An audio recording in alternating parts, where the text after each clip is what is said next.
Que va a responder en este caso entonces la pregunta acerca de ah, qué es entrenamiento y se entrena varias veces. Entonces resulta ser que me preguntan qué es entrenamiento.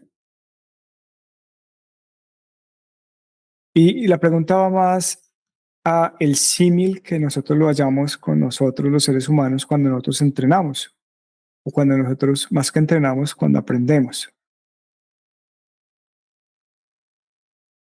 Porque claro, nosotros en el contexto humano, siempre que hablamos de aprendizaje, hablamos de que nosotros revisamos un tema, pero pues con una sola vez que aprendemos el tema, pues no queda no es suficiente y tenemos que volver a aprender y eso es un proceso continuo.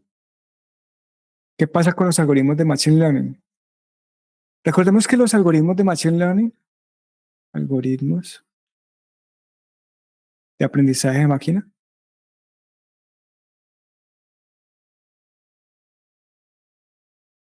se basan en algo que es optimización. La mayoría de ellos, hay algunos algoritmos en donde no optimizamos, que ya veremos algunos más adelante. Por ejemplo, Kernel Density Estimation es un claro ejemplo de que no se optimiza, pero en la mayoría podríamos decir que hay un proceso de optimización.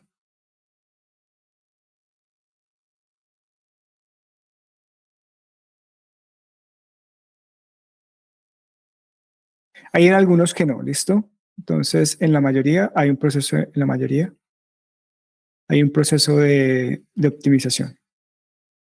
¿Qué es un proceso de optimización? Bueno, es un proceso en el que, por ejemplo, yo puedo pensar, por ejemplo, si ustedes tienen, por ejemplo, que el modelo que yo tengo es un modelo en el que toma X y lo que yo hago es tomar X cuadrado, eh, es un modelo muy sencillo, y yo quiero obtener cuáles son los máximos y los mínimos de esa función. En este caso sería, por ejemplo, el mínimo.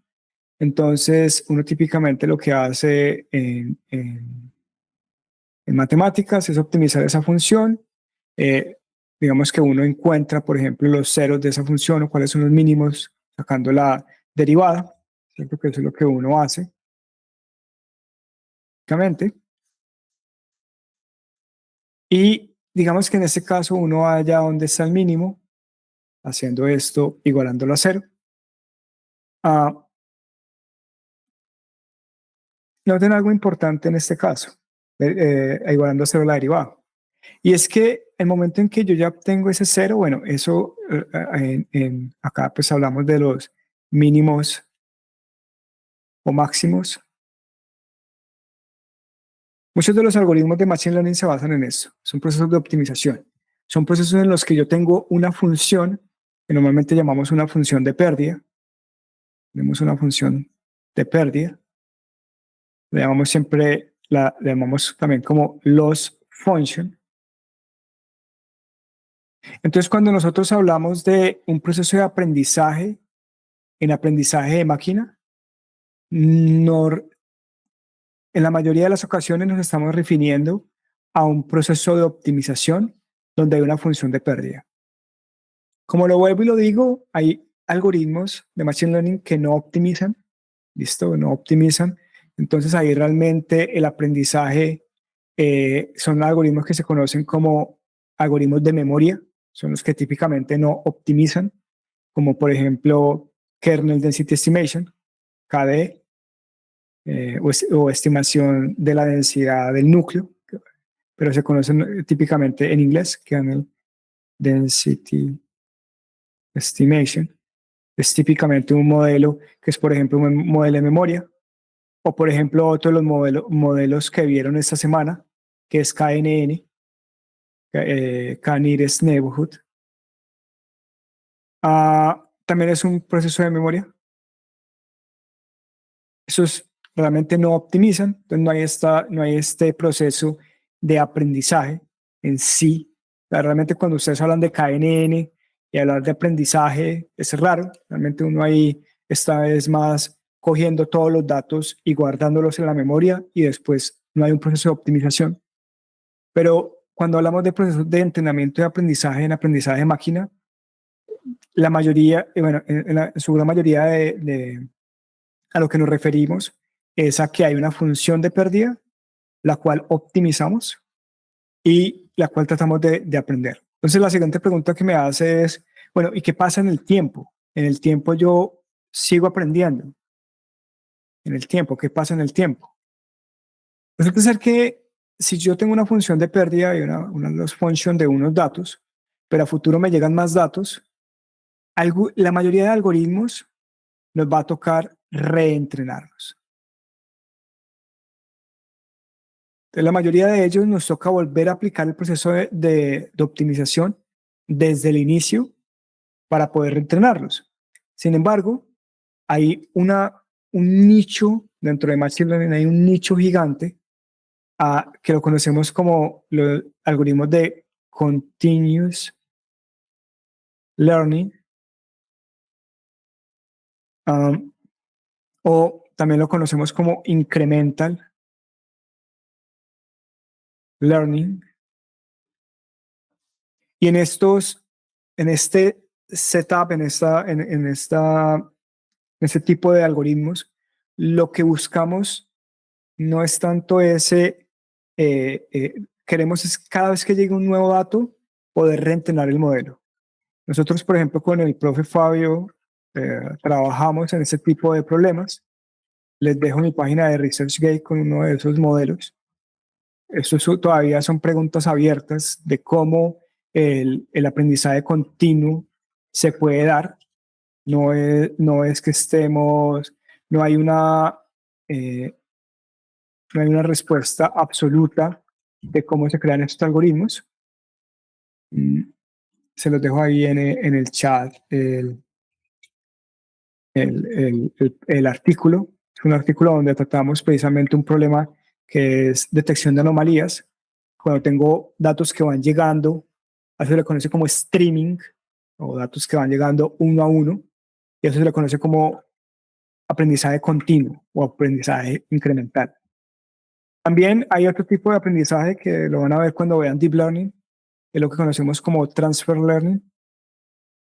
Transfer Learning, que es, yo ya tengo una función optimizada que funciona para un cierto tipo de problema. Entonces, yo cogí un algoritmo que aprendió con imágenes, por ejemplo, de ciudad, de animales, de perros, de gatos, de carros, de casas, y cojo ese algoritmo que aprendió a partir de ese contexto y me lo llevo a otro contexto. Entonces, lo quiero mejorar y solamente usarlo para imágenes, por ejemplo, por ejemplo, del mar, solamente del mar. Entonces, eso lo conoce como Transfer Learning y es utilizar un algoritmo que yo había entrenado para otra tarea, ajustarlo para que funcione bien en otra tarea similar o un poco diferente a la que fue originalmente entrenado. No sé, Diana, si te queda un poco más claro esta parte de qué es lo que conocemos como entrenamiento. Sí, sí, muchas gracias. Pues yo ya sigo como estructurando mi pregunta global, o sea, como para entender todo el proceso desde los datos y cómo seguir en el día a día, digamos, en un caso, no sé, laboral que se necesita a ver los clientes que van a comprar este mes, ¿sí? Entonces lo entiendo como que pasarlo así por ese modelo y cómo seguirlo pasando es lo que dices de reentrenamiento. Exacto. Típicamente los algoritmos clásicos tenemos que reentrenarlos desde el inicio. ¿Cuándo reentrenamos un modelo? Cuando nosotros tenemos que estar eh, verificando continuamente las métricas. Eso se le conoce como auditoría del modelo.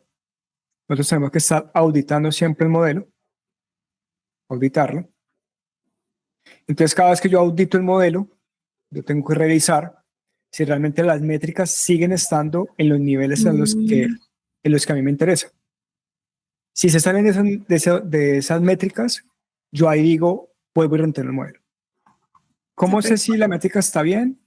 Porque como yo predigo el modelo, yo puedo después revisar manualmente si lo está haciendo bien o lo está haciendo mal con los datos futuros, y de esa manera puedo saber si ya el modelo dejó de ser, de estar bien para los datos que tengo.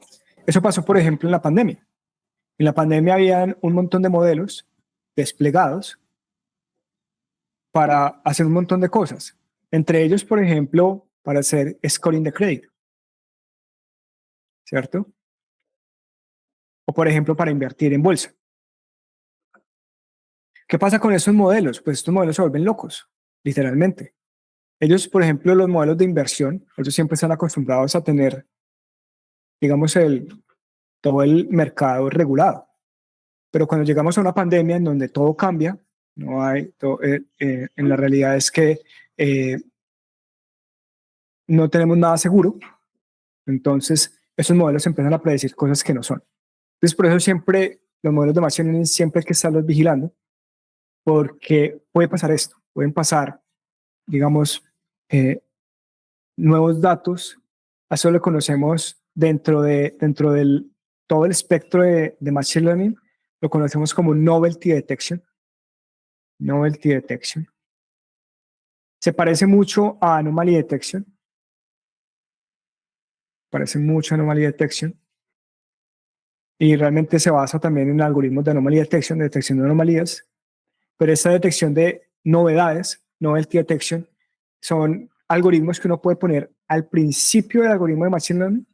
Uno lo entrena constantemente, bueno, lo pone a inferir constantemente, qué pena ahí la mala palabra, infiere uno constantemente, y lo que yo hago es cada vez que yo infiero, estoy dándole una probabilidad de que ese nuevo dato sea una novedad o no sea una novedad. Si es una novedad, saco una alarma, saco un bombillo rojo y digo, oiga, aquí está pasando algo raro, pare el algoritmo, déjelo que ya no prediga. Eso normalmente hay que hacerlo. No se hace en la vida real, pero normalmente un algoritmo de detección de novedades siempre se debería tener como una primera entrada para saber nosotros si nos estamos enfrentando a una anomalía, algo que está pasando raro, o de pronto realmente es una novedad y el algoritmo se debe reentrenar, o debemos parar y dejarlo que ya no infiera más. ¿Es claro? ¿Ya? Sí, sí, muchas gracias, Alejandro. No,